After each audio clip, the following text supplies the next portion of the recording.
आइए next question की तरफ बढ़ते हैं। वो हमारे पास क्या है, हमने फाइंड करनी है values of the trigonometric function, जबकि हमें cos थीटा की वैल्यू गिवन है -√3/2 और हमें कहा गया है कि हमारी टर्मिनल आर्म जो है वो लाई करती है थर्ड क्वाड्रेंट में। तो हम पहले क्या करते हैं, इसे ड्रॉ कर लेते हैं। अगर मैं ये कहूँ कि ये मेरे पास क्या है, x एक्सिस हैं और ये मेरे पास y एक्सिस है और हमें गिवन है कि हमारी टर्मिनल आर्म जो है वो थर्ड क्वाड्रेंट में लाई करती है, तो हम इसको ड्रॉ कर लेते हैं। ये हमारी टर्मिनल आर्म आ गई और हमारे पास एंगल क्या बन रहा है, थीटा हम कहते हैं, और हम इसको ड्रॉ कर लें तो ये इसको हम अगर क्लोज कर लें तो ये मेरे पास आ जाएगा। मेरे पास क्या क्या गिवन है, cos थीटा गिवन है, यानी ये मेरे पास क्या है -√3। cos थीटा मेरे पास क्या होता है, बेस ओवर हाइपोटेन्यूज, हाइपोटेन्यूज क्या है 2।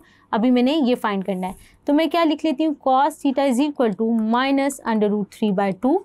अब मैं क्या करती हूँ, sin थीटा की वैल्यू यहाँ से निकाल लेती हूँ। वो मैं कैसे निकालूंगी, हमारे पास एक अभी हमने ट्रिग्नोमेट्रिक आइडेंटिटी पढ़ी है, वो क्या होती है, sin square theta plus cos square theta is equal to 1। तो यहाँ से अगर हम sin थीटा की वैल्यू निकाल लें तो वो हमारे पास क्या आ जाएगी, 1 minus cos square theta under root, और यहाँ से sin थीटा मैं निकाल लूँ तो क्या आ जाएगा 1 माइनस, अगर मैं वैल्यूज़ प्लग कर दूँ, इसको सॉल्व कर लूँ तो मेरे पास क्या आ जाएगा, sin थीटा क्या बन जाएगा मेरे पास 4 - 3 1/2 प्लस -1/2। क्योंकि हम थर्ड क्वाड्रेंट में बात कर रहे हैं तो हमारे पास sin थीटा थर्ड क्वाड्रेंट में क्या होता है, नेगेटिव। तो यहाँ से हमारे पास क्या आ जाएगा, sin थीटा इक्वल टू -1/2। तो अब बाकी ट्रिग्नोमेट्रिक वैल्यूज़ निकाल लेते हैं। sin थीटा का इन्वर्स क्या होता है, कोसेकेंट थीटा, तो वो हमारे पास क्या आ जाएगा -2। इसी तरह cos थीटा का इन्वर्स लिख लें तो वो क्या आएगा, सेकेंट थीटा, और वो मेरे पास किसके बराबर आ जाएगा, -2/√3।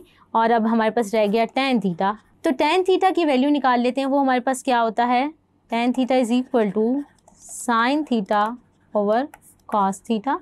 तो यहाँ से हमारे पास क्या आ जाएगा, sin थीटा हमारे पास था -1/2 और cos थीटा था -√3/2।